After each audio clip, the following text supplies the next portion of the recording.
Buddy, happy April. Spring's finally here, and I've got some new stuff.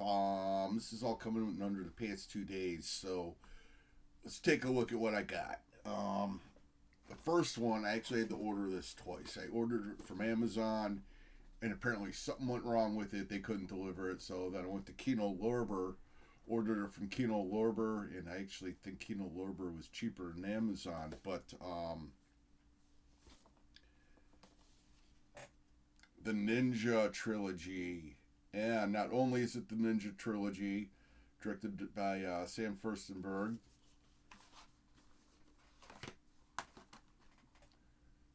they're all in 4K.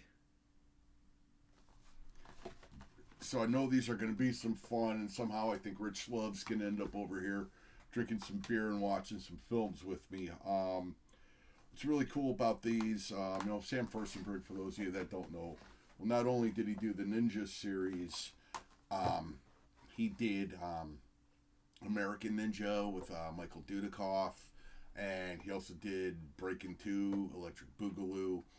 A friend of mine, Philip Duke, he has a podcast, Making Tarantino, the podcast, which is great. Check that out. He's got that on Spotify, and I believe that's on YouTube. He also has a Patreon called Phil on Cinema, where he just talks about whatever the hell he wants to talk about, film related. And he'd interviewed Sam Furstenberg on there. I think the interview was, I want to say it was at least over an hour, but Sam is just the nicest guy in the world. Nice, calm demeanor. You wouldn't think this guy's directing ninjas to kill people. So he's got commentaries on the second and third films. No commentary from Sam on the first one. I don't know why, but it's always nice to hear Sam talk. He really gets into how he made some of these things, some of the behind the scenes stuff. I think was it on Domination. He's on the audio commentary. His stunt coordinator, Steve Lambert. I think Steve Lambert also does a commentary with him on American Ninja. And he gets into how they plan the stunts and who wouldn't do stunts and just all kinds of cool behind the scenes stuff. So that's the Ninja trilogy. And today I'm on the south side today, and I finish up doing a scene canvas looking for video of a car accident. And good old cell phone here, I get a text from my buddy Raf. He says, hey, I'm set up at the Music Box Theater, gonna be here all weekend. I text him back, I'll see you in 45 minutes. I know there's a Butthole Surfers film over there, some other,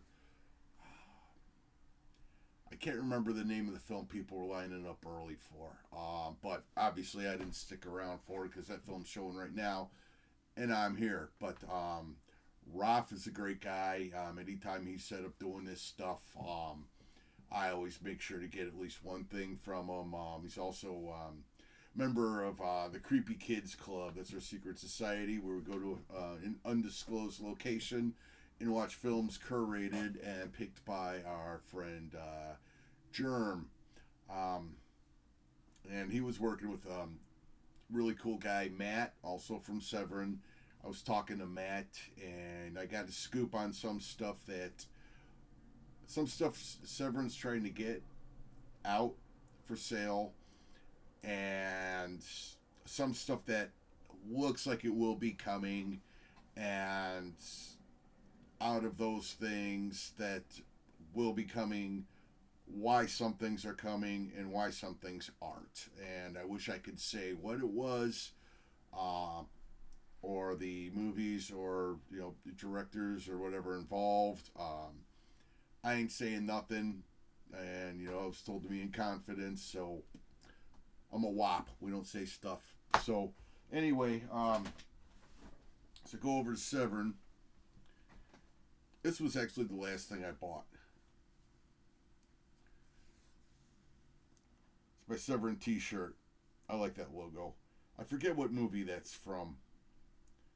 The woman, I think it's an Italian film, but yeah, the green's not showing up This is Poison Green. Think of the band. Hell, they had the same logo on all their albums. But yeah, that's Poison Green logo. What else did I get from them? Matt was cool enough to give me this. This will show us something I got. Found out this was one of the first titles that Severin had put out. Was Strike Commando. And this is the VHS cover for the Japanese version. Then on the back, look at that, you got Strike Commando 2. And you got the Severin logo right down there. That was really cool of them. Make sure that gets there. And so, what did I get from Severin today? So let's go. It's also in a Vinegar Syndrome bag. Thank you to Teresa from Vinegar Syndrome. I'll talk about her and some of the stuff they had there in a second. So, one thing they gave me, and this was Matt from Severin, 3-disc set Inglourious Bastards. And this is not the Tarantino film. This is the film that Tarantino took the title from. And so let's see. This is also, this was, who directed that? Castorelli. Enzo Castorelli. This has a conversation between the two of them talking, which I'm sure that's going to be pretty good. So that should probably be maybe about 15 minutes. I don't know, but and obviously it's got the movie, and it's also got a soundtrack that was for the film that had never been released. So take a look at that. Fred Williamson, Bo Svensson. So thank you very much, Matt. That was very cool of you. I appreciate it. And Ralph, he recommended this. He always recommends good stuff. This was a made-for-television giallo on Italian TV. This was on RAI. Well, let me turn this light off because this is getting annoying. There we go. So what has this got on it? So what happens is this is they're in a movie theater. Someone gets shot, and the police come and they decide to hold everyone in the theater, replay the movie, and see if they can figure out who did it. Audio commentary, couple video essays, a new trailer. What's interesting is the audio on this is Italian mono. And the reason that is interesting, what year was this shot? 1978.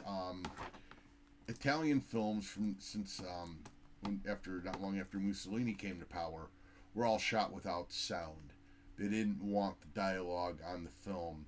All dialogue for Italian films for many, many years was dubbed in after the fact.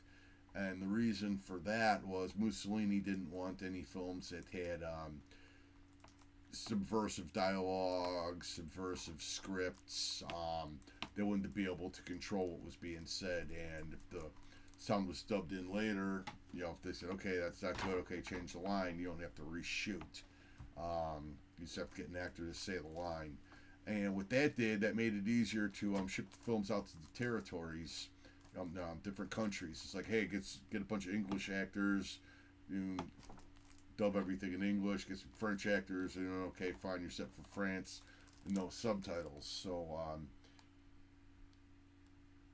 I do see a couple that are just, in some cases, maybe it's the only surviving print.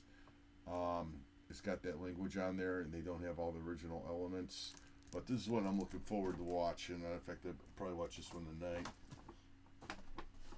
Okay. This is going to be interesting. I'll explain a little bit about these. What do we got? Strike Commando 2. There's Strike Commando 2.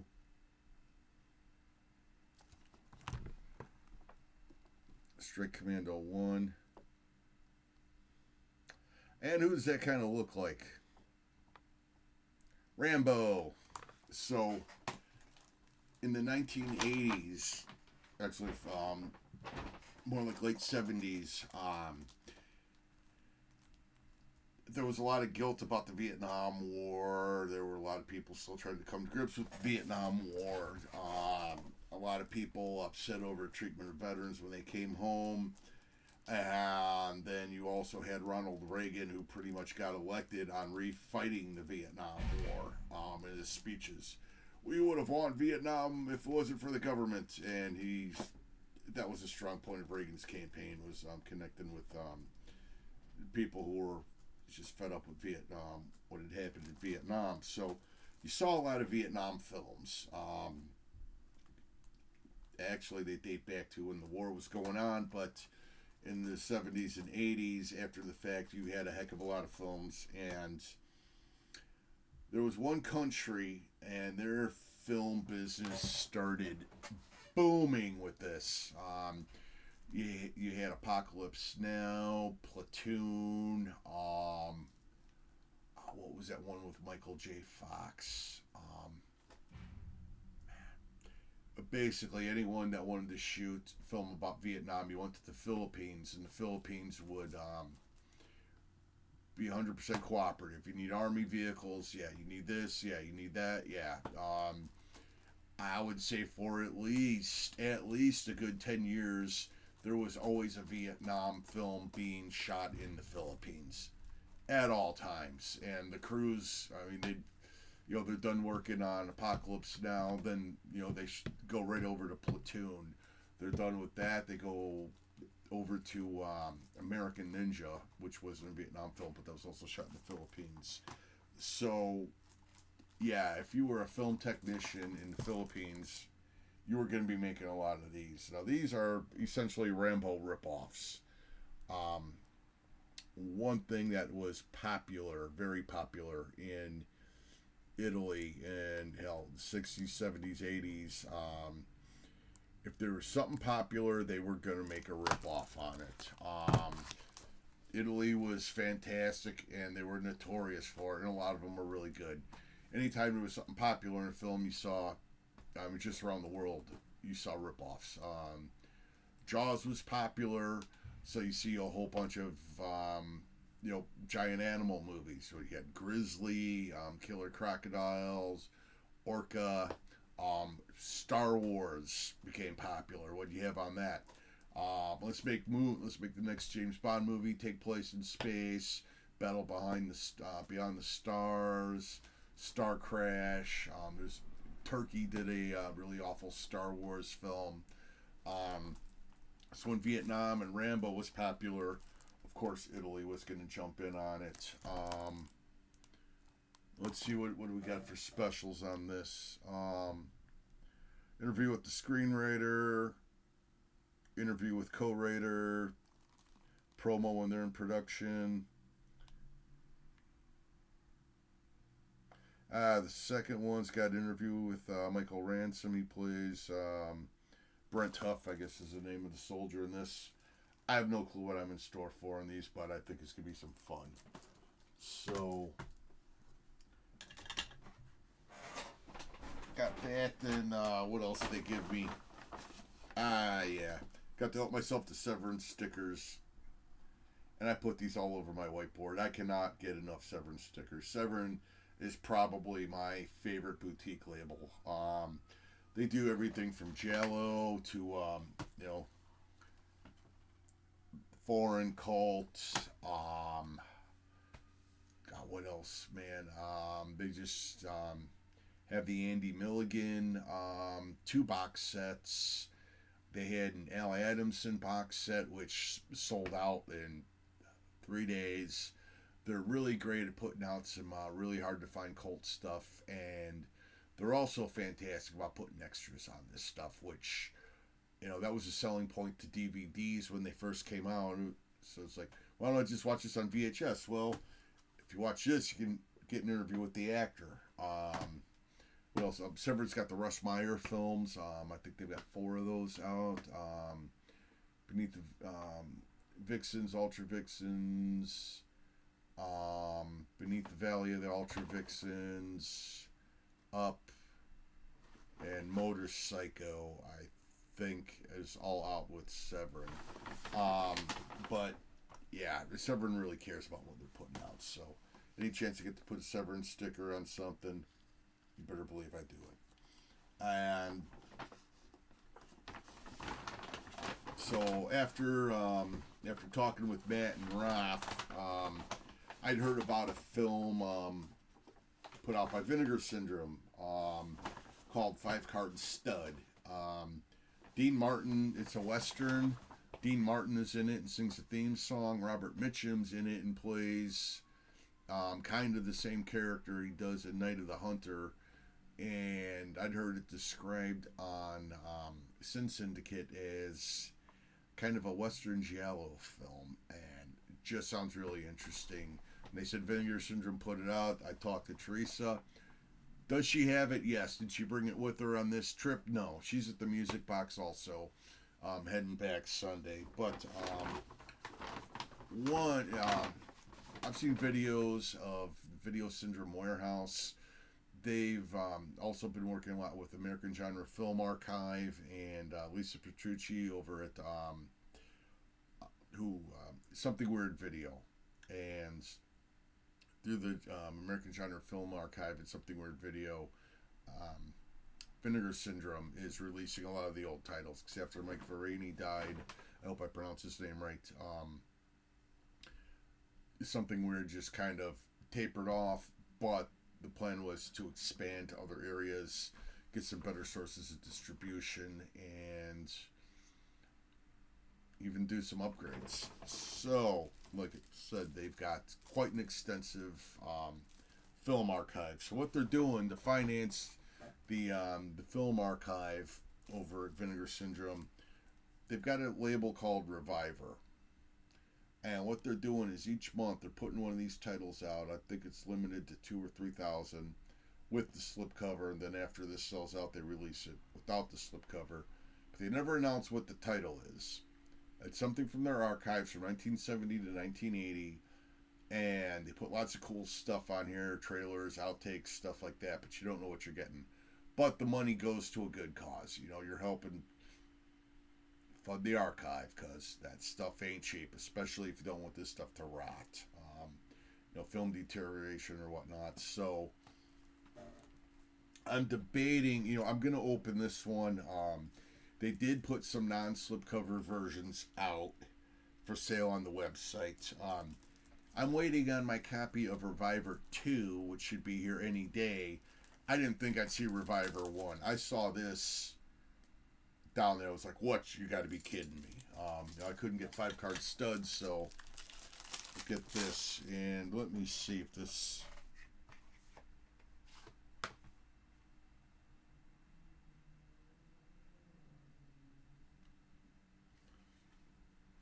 Now, this doesn't give the...